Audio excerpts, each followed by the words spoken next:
जिसमें आपको 3 महत्वपूर्ण न्यूमेरिकल्स को बताया जाएगा। इससे पहले जो न्यूमेरिकल्स मैंने बताए हैं, अगर आपने नहीं देखा है तो आप सर्च कर सकते हैं class 12 physics important numerical playlist Shubham lecturer, तो आपको सभी वीडियो मिल जाएंगे। तो देखिए, इसमें जो है मैं आपको किरण प्रकाशिकी एवं प्रकाशिकी यंत्र चैप्टर के 3 महत्वपूर्ण न्यूमेरिकल्स बताऊंगा जो कि इस बार पूछे जा सकते हैं। फर्स्ट देखिए, किसी छोटी दूरबीन, ऐसे में सेकंड ये वाला न्यूमेरिकल और थर्ड पे इस न्यूमेरिकल को मैं आपको बताऊंगा जो कि मोस्ट इम्पॉर्टेंट है। फर्स्ट देखिए, किसी छोटी दूरबीन के अभिदृश्य की फोकस दूरी 144 सेंटीमीटर तथा नेत्रिका की फोकस दूरी 6 सेंटीमीटर है। दूरबीन की आवर्धन क्षमता कितनी है? अभिदृश्यक तथा नेत्रिका के बीच की दूरी क्या है? ठीक है, तो यानी कि सिर्फ आपको 2 फार्मूले इसमें लगाने हैं, ये न्यूमेरिकल आपका बहुत ही आसानी से लग जाएगा। देखिए, 2 चीज़ें इसमें दी गई हैं, एक अभिदृश्यक लेंस की फोकस दूरी दी गई है 144 सेंटीमीटर और एक नेत्रिका की फोकस दूरी दी गई है 6 सेंटीमीटर। तो अभिदृश्यक लेंस की फोकस दूरी को लिख दीजिए, दिया है। ठीक है, यहाँ से हम लोग सॉल्व कर रहे हैं। तो अभिदृश्यक लेंस की फोकस दूरी को हम लोग डिनोट करते हैं एफ ओ से। अभिदृश्यक लेंस की फोकस दूरी को हम एफ ओ से डिनोट करते हैं। एफ ओ इक्वल टू दिया गया है 144 सेंटीमीटर। ठीक है, याद रखिएगा 144 सेंटीमीटर। उसके बाद में बात आती है नेत्रिका लेंस की फोकस दूरी। तो नेत्रिका की फोकस दूरी को हम लोग डिनोट करते हैं एफ ई से। एफ ई इक्वल टू दिया गया है 6 सेंटीमीटर। ठीक है, 6 सेंटीमीटर। आपको निकालना क्या है? आपको निकालना है एम यानी कि आवर्धन क्षमता। ठीक है, और आपको निकालना है स्मॉल डी यानी कि अभिदृश्यक तथा नेत्रिका लेंस के बीच की दूरी, स्मॉल डी है ये। ठीक है, अब देखिए, सबसे पहले हम निकालते हैं आवर्धन क्षमता। तो दूरबीन की आवर्धन क्षमता का एक फार्मूला होता है, उसी को याद रखना है बस। दूरबीन की आवर्धन क्षमता। ठीक है, दूरबीन की आवर्धन क्षमता को हम लोग डिनोट करते हैं कैपिटल एम से। कैपिटल एम इक्वल टू होता है minus F O upon F E. ये माइनस में रहता है, क्यों? क्योंकि ऋणात्मक चिन्ह ये प्रकट करता है कि अंतिम प्रतिबिंब जो है वो उल्टा बना है। ठीक है, समझ में आया? अब देखिए, इसकी वैल्यू रख देते हैं, माइनस एफ ओ की वैल्यू है 144, तो माइनस 144 अपान 6। ठीक है, फाइनली जो हमारा m निकल कर यहाँ पर आएगा वो आ जाएगा 6 का 144 में जब आपस में डिवाइड करेंगे तो आपका आएगा -24। आप लिख भी सकते हैं कि ऋणात्मक चिन्ह यह प्रकट करता है कि अंतिम प्रतिबिंब उल्टा है। तो चलिए लिख देते हैं, ऋणात्मक चिन्ह यह प्रकट करता है कि अंतिम प्रतिबिंब, ठीक है, प्रतिबिंब उल्टा है। ठीक है, समझ में आया? तो कोई भी इसमें दिक्कत नहीं होनी चाहिए। अब देखिए, आपको निकालना है अभिदृश्यक तथा नेत्रिका लेंस के बीच की दूरी। तो इसका फार्मूला क्या होता है? इसका अभिदृश्यक तथा नेत्रिका लेंस के बीच की दूरी। ठीक है, अभिदृश्यक तथा नेत्रिका लेंस के बीच की दूरी, इसका फार्मूला होता है स्मॉल डी। इसको हम डिनोट करते हैं स्मॉल डी से। स्मॉल डी इक्वल टू, अगर आपको अभिदृश्यक और नेत्रिका लेंस के बीच की दूरी ज्ञात करनी है तो दोनों को हमें जोड़ देना है, F O plus F E. ठीक है, तो आपका फाइनली आ जाएगा small D equal to, F O की वैल्यू है 144 प्लस एफ ई की है 6। ठीक है, अभी मैंने ऊपर आपको क्वेश्चन में बताया। तो जो अभिदृश्यक और नेत्रिका लेंस के बीच की दूरी होगी वो डी इक्वल टू आएगी 144 और 6 जोड़ेंगे तो 150 सेंटीमीटर। ये आपका आंसर आ जाएगा। ठीक है, अब आपको पता चल गया होगा कि इस न्यूमेरिकल में हमें किन चीज़ों का ध्यान रखना है। नंबर 1 इस फार्मूले को, और नंबर 2 इस फार्मूले को, क्योंकि ज़रूरी नहीं है कि आपका न्यूमेरिकल सेम ऐसा ही आए, चेंज कर भी आ सकता है वैल्यू, लेकिन फार्मूला पता होगा तो आप आसानी से सॉल्व कर लेंगे। तो फर्स्ट न्यूमेरिकल यहाँ पर हम सॉल्व कर चुके हैं, अब हम सेकंड न्यूमेरिकल को सॉल्व कर लेते हैं। तो देखिए, पहले सेकंड न्यूमेरिकल को हम पढ़ लेते हैं। पहले ध्यान से पढ़िए कि किसी माध्यम में प्रकाश का वेग 1.5 गुणे 10⁸ मीटर प्रति सेकंड है। इस माध्यम से हवा में जाने वाली किरण के लिए क्रांतिक कोण ज्ञात कीजिए। यानी कि आपसे कहा जा रहा है कि प्रकाश का जो वेग है वो 1.5 गुणे 10⁸ है और आपको ज्ञात क्या करना है, क्रांतिक कोण, जिसे हम लोग डिनोट करते हैं सी से। ठीक है, कैसे निकालेंगे देखिए। सबसे पहले कुछ चीज़ें आपको जो दी गई हैं उसको लिख लेते हैं। हमें दिया गया प्रकाश का वेग, तो इसे हम लोग डिनोट करेंगे स्मॉल वी से। स्मॉल वी दिया गया है 1.5 गुणे 10⁸ मीटर प्रति सेकंड। ठीक है, स्मॉल पी दिया गया है हमें 1.5 गुणे 10⁸ मीटर प्रति सेकंड। अब देखिए एक फार्मूला होता है, बस उसी फार्मूले को आपको याद रखना है। फार्मूला ये होता है कि v इक्वल टू, जो प्रकाश का वेग होता है v इक्वल टू होता है c/n। ठीक है, अब इसी को हम लोग चाहें तो क्या लिख सकते हैं, n इक्वल टू c/v। देखिए ये यहाँ जाएगा वो वहाँ चला जाएगा। ठीक है, समझ में आया। तो ये फार्मूला है, इसको याद रखिएगा। अब एक बात आपको पता होनी चाहिए, n जो है ये है अपवर्तनांक। ठीक है, पदार्थ का अपवर्तनांक। c जो है प्रकाश की चाल है, v है वेग, जैसे यहाँ पर प्रकाश का वेग दिया गया है। अब देखिए c क्या है, c है प्रकाश की चाल। c की वैल्यू कितने लोगों को पता है, तो c की वैल्यू जो होती है, प्रकाश की चाल जो होती है वो होती है 3 गुणे 10⁸ मीटर प्रति सेकंड। ठीक है, 3 गुणे 10⁸ मीटर प्रति सेकंड, याद रखिएगा, बहुत ही ज़रूरी है। अब देखिए हमें यहाँ पर करना क्या है, कुछ भी नहीं, सिर्फ इसी फार्मूले पर हमें रख देना है। तो n इक्वल टू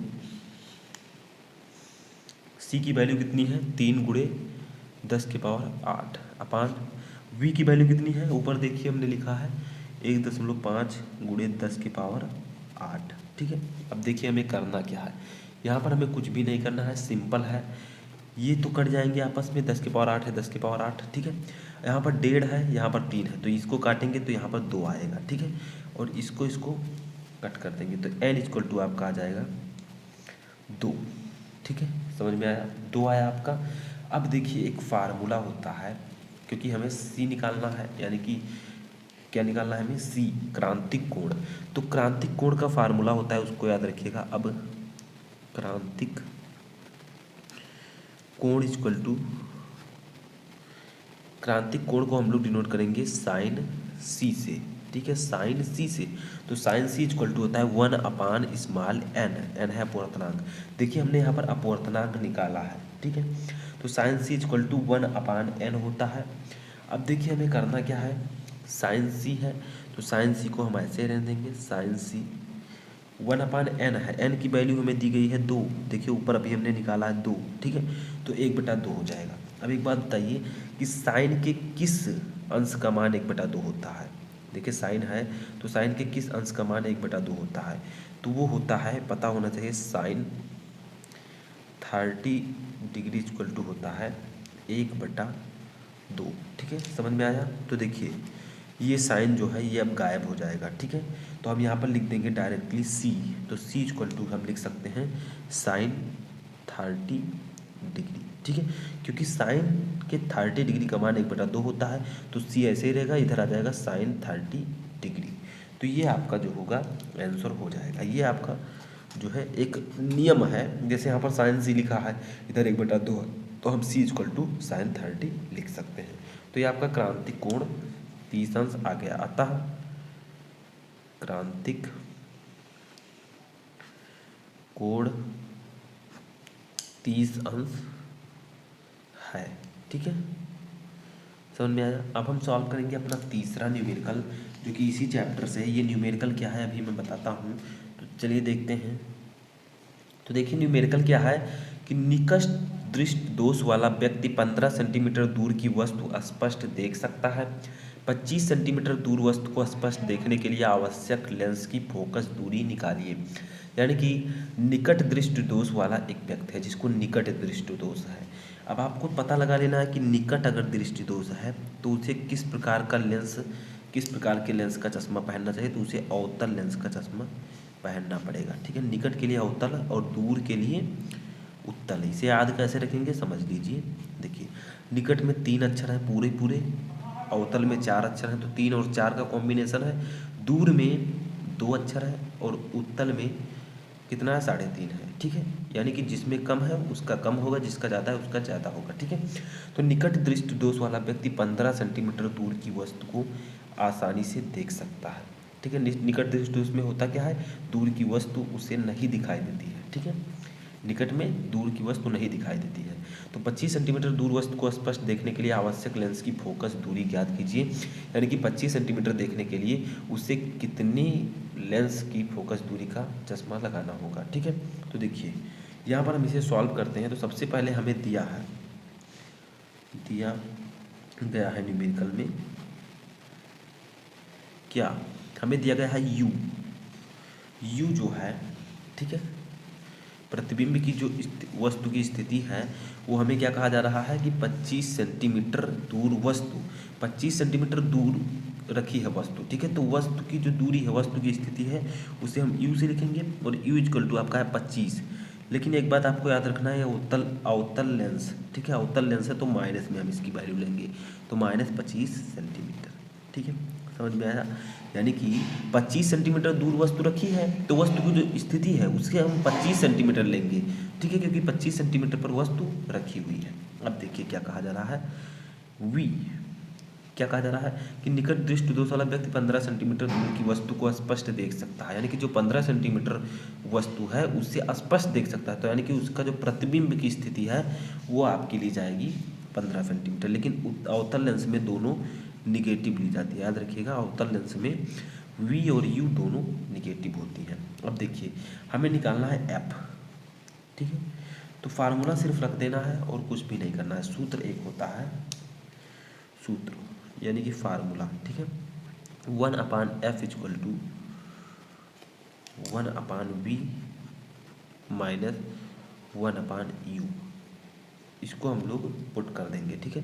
तो 1/f इक्वल टू 1/v की वैल्यू ऊपर मैंने भी बताई -15 और माइनस 1/u की वैल्यू बताई मैंने -25, ठीक है।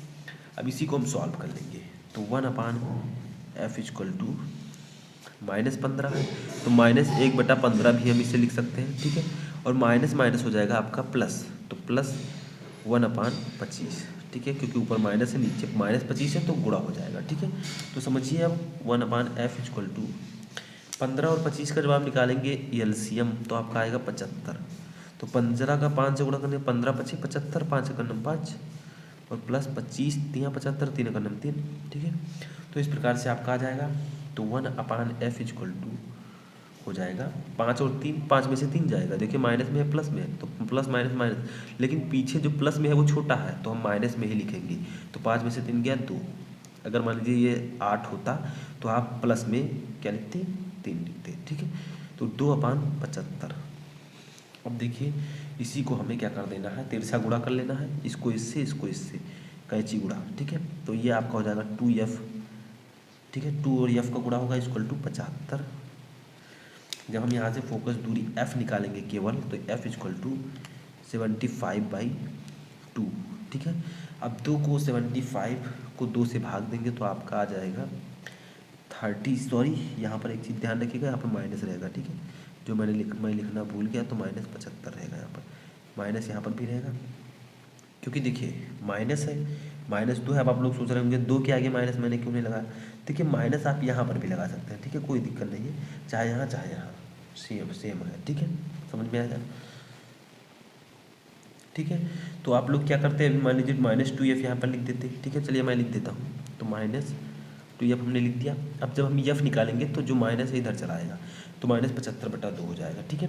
अब देखिए जब इसको भाग देंगे 75 को 2 से तो आपका आ जाएगा -37.5 सेंटीमीटर। उत्तल लेंस है इसलिए आपका फोकस दूरी भी अवतल लेंस है इसलिए आपका फोकस दूरी भी माइनस में आया है, ठीक है।